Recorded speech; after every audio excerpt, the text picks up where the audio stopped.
Hi, all. So, we are going to start with module 3, which is going to be on all other basics and all other importance of a nutrition and dietetics. So, now we are going to see about the food preservation concept. So, when it comes to food preservation, when it comes to the word preserve, it's all about like protecting a product from any other harmful disturbances or interference. So, that is so called preservation. So, when it comes to food preservation, it is a process of treating a food and that is helping to slow down the spoilage of a food. So, in order to preserve the food must not be, exposed to any sort of an external microorganism, or it must not get spoiled, and that leads to the food spoilage. Okay, so in order to extend the shelf life of a food, we need to prevent the growth of an harmful microorganisms and the enzymes in the food. Okay, so what are the various methods and ranges when it comes to the food preservation? We have various techniques, like we have a current techniques which is going to be any sort of adding and preventing from a heat exposure or ray exposure. All the stuffs will help to prevent the growth of microorganisms. And we have a various traditional techniques like drying, salting and fermentation that also help you to prevent the spoilage of any food product. And when it comes to the modern approaches, we have freezing, canning, irradiation, which I told you, like exposure to the rays, and also high pressure process, and all the stuffs will help you to prevent the food from getting spoiled due to the microorganisms. And controlling temperatures and removing water. Increasing acidity is also a specific method of preserving the food product. And next is going to be why food preservation is important. Why is it important? So it increases the shelf life. So when it comes to the preservation, the first and foremost importance, or first and foremost requirement in order to preserve the food product is to increase the shelf life. Yes, and that can lead the food product to sustain for a longer period of a time. And to ensure the food safety, when it comes to food safety, it helps to prevent foodborne illness. Yes, and also controlling the growth of various harmful microorganisms like bacteria, viruses and all the stuffs. And improves food availability. When it comes to the food availability, the food can be transported and stored over the long period of a time. That provides a seasonal food availability at the point of a time. And then reduce the wastes. When it comes to the preservation, when a food is preserved, it doesn't goes to the waste bin.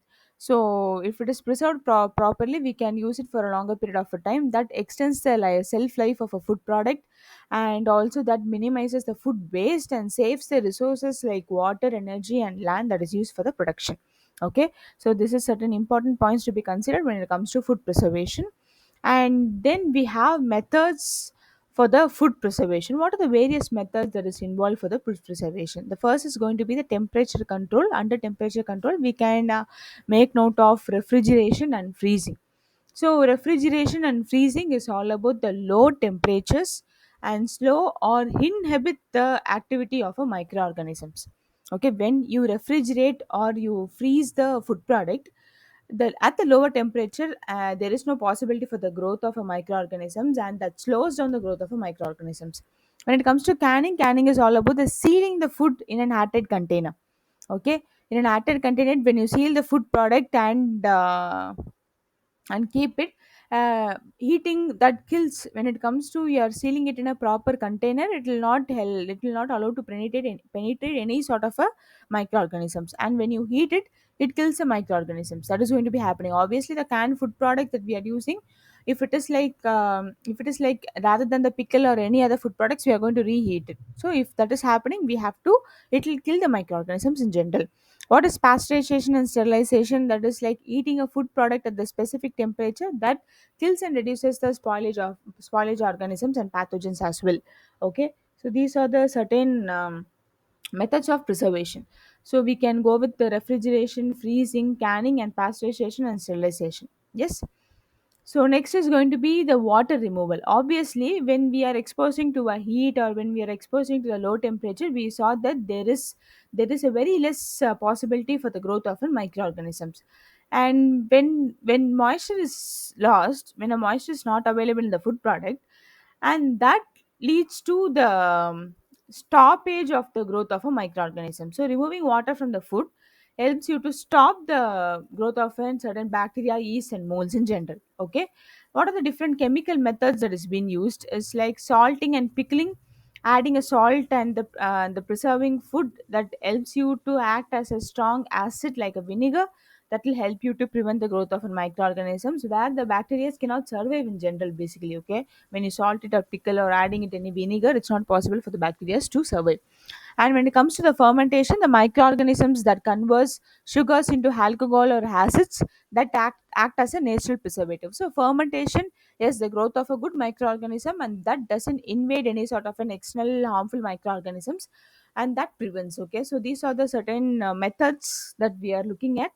And then the final method that we are going to see is modern techniques. So modern techniques, nowadays we have various modern techniques, which is irradiation, that is exposing the food to an ionized radiation like gamma rays and all the stuffs that will help you to kill the microorganisms and insects as well. And high pressure process, so using extreme pressure that will help you to destroy the pathogens and preserving the food natural qualities, flavors, and texture. Okay, so these are the certain methods when it comes to the preservation of a microorganism, preservation of a food from a microorganism in general. So food preservation is all about preserving food and letting it be in condition for a very long period of a time, and letting it access for a long period of a time and not getting spoiled by any sort of a microorganism. So we saw various methods like traditional method, modern method, and we saw about all this chemical methods which is being used in general to preserve the food. Okay, so next is going to be your genetically modified foods. So when it comes to genetically modified foods, it's mostly derived from organisms like where genetic material has been altered by the genetic engineering, which is a technique that has been commonly used. For example, we can use it in corn, soy, and canola.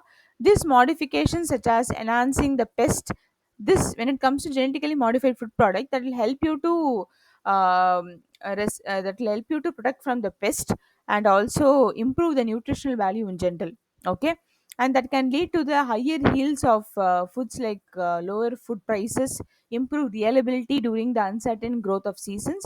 And when it comes to GM foods, that will help you to have a potential risk regarding like any sort of human consumption, environment, and all the stuffs. So genetically modified foods is helping you to prevent from pests and all the stuffs. Let us see what is the benefit when it comes to um, storing a food, I mean changing a food product into a genetically modified food.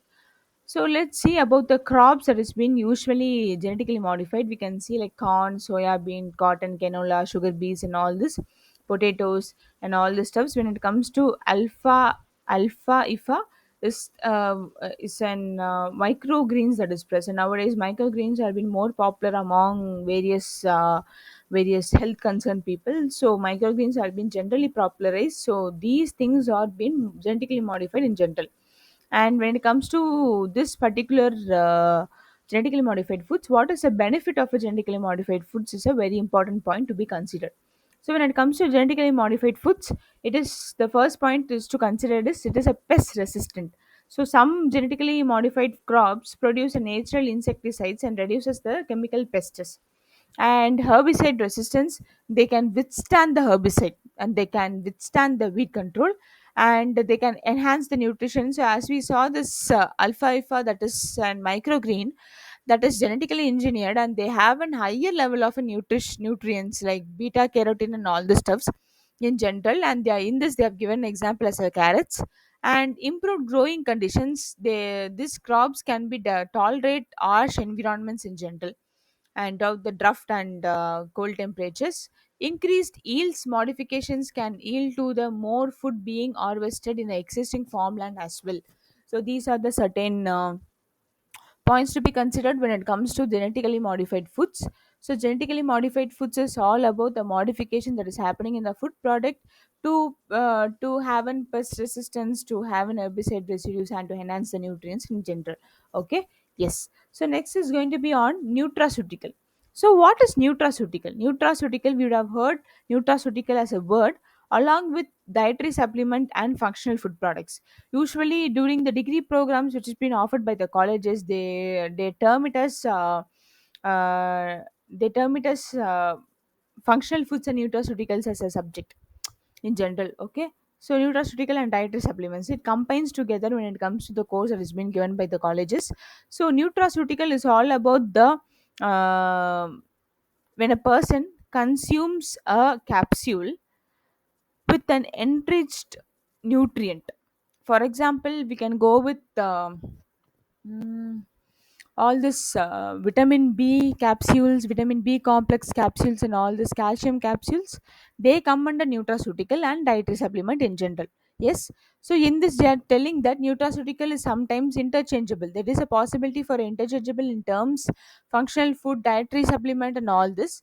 Functional foods are food that normally consumed in a diet and have a significant access assessed health benefits that is happening, and dietary supplements are ingestible and they are purposefully added in a diet to benefit the health, but not easily with the derived food from the food. It's not basically, it's directly derived from the food. The specific nutrient is directly derived from the book food, and it has not been converted into the capsule. They are being added with certain chemicals, which is so called nutraceuticals is a term.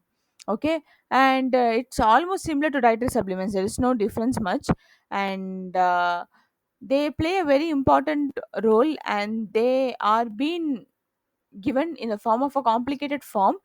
Like for example, beta carotene that occurs in fruits and vegetables are given in the form of a capsule. Yes, and omega 3 oils and omega 6 oils are being given in the form of a capsule. So and also when it comes to the nutraceutical, they are assuring that when a person consumes a nutraceutical, the de-aging, like aging process will get slowed down, and there is a possibility to climb that all the wrinkles and stuffs will get reduced and all this. So usually nutraceutical, it's been famous, and people are in and around are running behind nutraceuticals nowadays in order to catch up the deficiency of a specific nutrient, specifically rather than macro, it's micronutrient. Yeah. Yes. So now we are going to see about functional food. What is functional food? What is nutraceutical? Nutraceutical is an nutrient that has been consumed in the form of a capsule, but functional food is consumed as in as a food. Yes. Yeah. So functional food are all fortified, enriched, or enhanced foods that provide a health benefit beyond the basic nutrition. Okay, so they are being fortified or enriched or enhanced, which has been happening, which is like they are give beyond the basic nutrition which has been provided, and reducing the risk of the chronic diseases and improving the physiological functions, like bioactive components which is present in the food from a plant derived products, like phenolic chemicals, probiotic bacteria, fiber, fortified vitamins and minerals, antioxidants, are a simple examples when it comes to the functional foods. Like when it comes to an examples, we can see about the iodized salt, fortified milk, and yogurt with probiotics, whole grains, soybeans, berries, and all the stuffs, and also plant sterol fortified spreads are also commonly available in markets when it comes to the functional foods. Yeah. So when it comes to this functional foods, what are the form?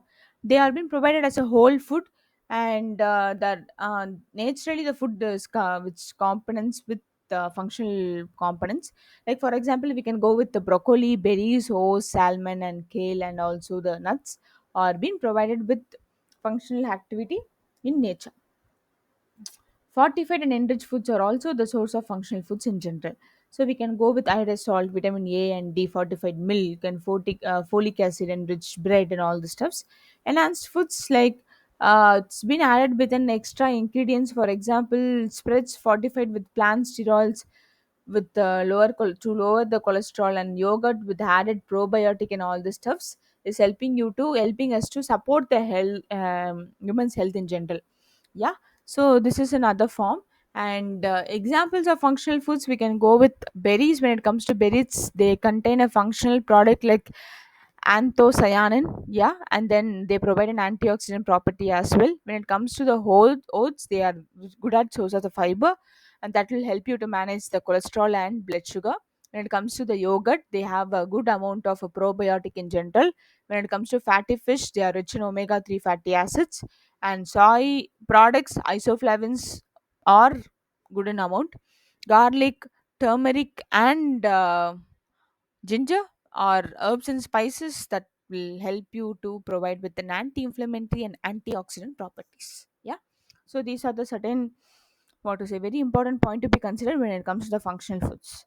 So now we are going to know. So we saw certain points with certain bigger topics to be covered. We saw about the food preservation. Uh, Preservation is all about, like, we saw about the modern techniques, traditional techniques, and we saw about the modern and traditional techniques and chemical techniques. And then we went into the nutraceutical component, and then we went into the functional foods. Now we are going to see about the hospital diets. So when it comes to the hospital diets, it's going to be the customized meal plan that has been provided by the patients during the hospital stay, and that is designed to meet the specific need of an nutritional needs, and to support the recovery and to manage the conditions like heart disease and all the stuffs. And regular diet of a patients without restrictions, like soft diet and all this chewing issues if happening. So when it comes to regular diet, if the patient doesn't have any sort of a restrictions, we can be provided. If a soft diet is there is a achieving issue for the patient, we can go with a soft diet. Liquid diet, like clear and a full, that is unable to tolerate solids. If the patient is unable to tolerate solids, we can go with this particular liquid diets, and that has been therapeutic and tailored by the specific conditions, such as so low sodium and renal diets as well. What are the different types of the hospital diets? First is going to be regular diet. Regular diet is going to be the balanced diet with all necessary nutrients which has been provided without any dietary restrictions. And then we have this soft diet. When it comes to the soft diet, it's going to be very difficult if a person is going to be feeling difficult to chew and all the stuffs, swallowing, and they are recovering from any specific surgery. It's better that we go with the soft diet. And clear fluid, when there is no solid diets to be preferred, and they involve certain digestive tract stuff, so we have to go with water, clear fluids that has to be taken care. Full fluid is all about, like, the liquids at the liquefy room temperature in general. And example, milk, puddings and ice creams and strained juices can be given. And therapeutic diets, we have low sodium diet, diabetic diet and renal diet. Low sodium diet is has to be limited with salt in general, and diabetic diet is going to be the managing with the blood sugar levels in general. And renal diet is going to be, like, based on the kidney conditions. When it comes to kidney conditions, we have to take care and restrict sodium, protein and other nutrients as well. So these are the certain types of the diets which we saw. So when it comes to the hospital diet or therapeutic diet, we have to be very careful. And when they are undergoing any sort of a specific surgery and they feel difficult to swallow, or when they feel difficult to chew, it's better that we go with the soft diet, or else the dietitians usually prescribe with full fluid diet or a clear fluid diet. So that happens. And these diets are to be the basic of knowing about the different types of diet. Regular diet, when a patient is admitted in a hospital, doesn't mean that they must not undergo any sort of a regular diet and they have to undergo cutting down specific vegetable or something like that. Every misconception is completely wrong. When a patient is admitted and they don't need any sort of a restriction of a nutrient, they can't consume anything and everything. But with a proper wholesome meal, we can call it as a my plate. In a my plate, we have to go with the carbs, protein, vitamins and minerals and fiber and fat and all the stuffs. So the whole plate has to be with a good amount of nutrient. That is regular diet. So when it comes to the soft diet is all about, like, as I told you, they are having a difficulty in chewing and all this stuff, they can go with a soft diet. So this is what is when it comes to the therapeutic diet. So these are the certain points when it comes to nutraceutical and the functional foods. There is a difference. Nutraceutical, the specific nutrient are being converted into the capsule with addition of a certain chemicals, and that is suggested only a patient is being, I mean, given a concern or with a prescription of a doctor. And when it comes to the functional foods, any dietitians and can suggest if in case they have any specific deficiency in all the stuffs, any dietitians can prefer. And functional foods are meant to be superfoods, we call them as a superfoods in general. And they have a good amount of anti-inflammatory, antioxidant property, and also they help in boosting with a good amount of an immune function that is being taken care. and these superfoods are a bit costly at the certain products, but there are the foods superfoods which is at the minimal rate we can go with as well. So today's class we saw about food preservation, and we saw about nutraceutical functional foods, and then we saw about the hospital diet as well. So next meet at the next class. So thank you for listening the lecture. I hope you people would have got some good knowledge in the specific topic. Thank you.